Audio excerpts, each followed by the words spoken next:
तर शेगाव दर्शनानंतर मी आले होते माझ्या मामाच्या गावी. तर सकाळी लवकर उठून आम्ही सगळे निघालेलो आहे आमच्या कुलदेवतेच्या दर्शनासाठी. तर ही आमची पहिली फॅमिली ट्रिप आहे. तर आम्ही चाललो आहे घाटनांद्र्याला आमच्या कुलदेवीच्या दर्शनासाठी. तर आम्ही जात होतो 4 व्हीलरने. गाडीत बसल्यात थोड्या वेळानेच सगळ्यांना भूक लागली होती, म्हणून आम्ही खाल्ली कचोरी आणि पिलं थोडा चहा. आम्ही इथे थोडे असे फोटोसुद्धा काढले आणि बसलो गाडीत आणि निघालो घाटनांद्र्याला जाण्यासाठी.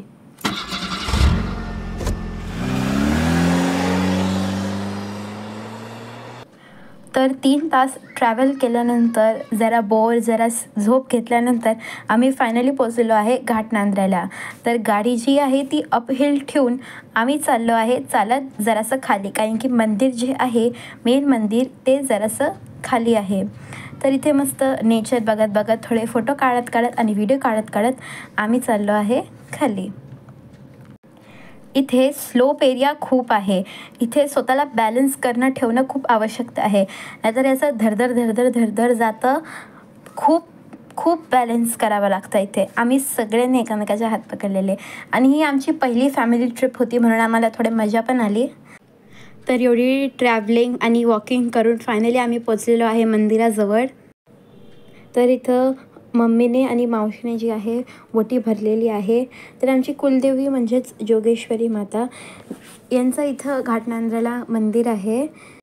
तर आम्ही एवढ्या वर्षांनंतर गावी आलो होतो, म्हणून आम्ही प्लॅन केलं की सगळेच जाऊया देवीच्या दर्शनांसाठी.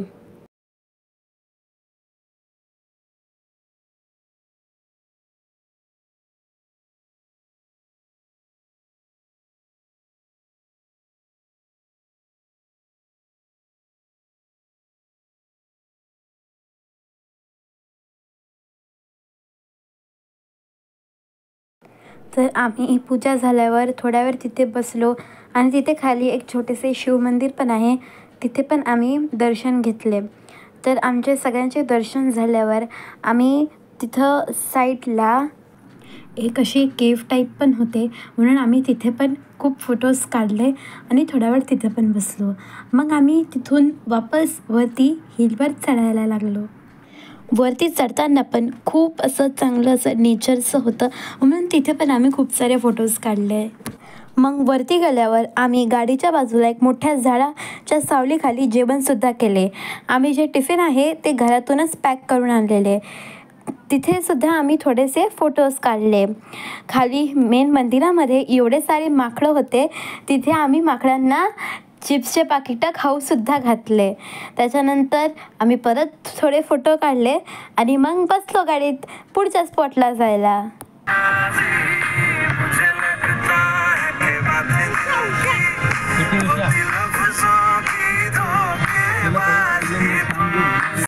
तर पुढच्या स्पॉटला जाताना मध्येच जोराचा पाऊस चालू झालेला. तर एवढं मस्त वाटत होतं ना की आम्ही सगळे विंडोज ओपन केले आणि मस्त बाहेरचा थंडी हवा पण येत होती. तर आमचं दुसरं स्पॉट होतं घृष्णेश्वर. हे 12 ज्योतिर्लिंगपैकी एक ज्योतिर्लिंग आहे. तर हे घाटनांद्र्यापासनं थोड्या डिस्टन्सवर होतं, पण तरी पण जवळच होतं, म्हणून मग आम्ही ठरवलं की घृष्णेश्वरला पण जायचं.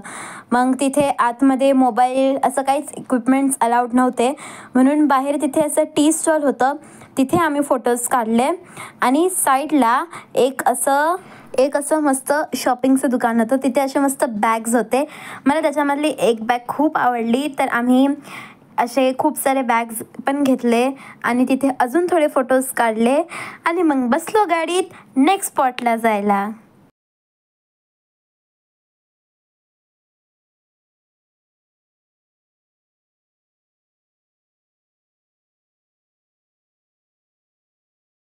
तर तेवढ्यातच संध्याकाळचा चहाचा टायमिंग झालेला आणि जे नेचर आहे ते पण असं मस्त दिसत होतं. आणि मग आम्हाला दिसलं एक मस्त हॉटेल, मग तिथे जाऊन आम्ही पिला मस्त चहा आणि थोडा रेस्ट घेतला आणि मग बसलो परत गाडीत. तर आमचं नेक्स्ट स्पॉट होतं भद्रा मारुती. इथं हनुमंताची मूर्ती झोपलेल्या स्थितीमध्ये आहे. या मंदिराच्या बाहेरच एक शनिदेवाचं पण मंदिर होतं, तिथं पण आम्ही फोटोज काढले. आणि मग त्यानंतर आम्ही बसलो गाडीमध्ये. जरा आराम, जरा मस्ती आणि जरा असंच एन्जॉयमेंट करत आम्ही मध्ये उतरलेलो पप्पांच्या मावशीकडे येणगावला 5-10 मिनिटांची भेट घ्यायला. त्यानंतर आम्ही माझ्या मावशीला तिचा स्पॉट जांभूळ दाबायला उतरवलं आणि मग आम्ही गेलो वापस मामाच्या घरी. तर ही आमची पहिली फॅमिली ट्रिप होती देवस्थानावर. तर मला त्या ठिकाणी खूप असं प्रसन्न वाटलं आणि फॅमिली ट्रिप बनवून एन्जॉयमेंट पण झाली. तर अगर तुम्हाला माझा हा व्लॉग आवडला असेल तर like, share, subscribe and press bell icon. चला भेटूया नेक्स्ट व्लॉगमध्ये. बाय.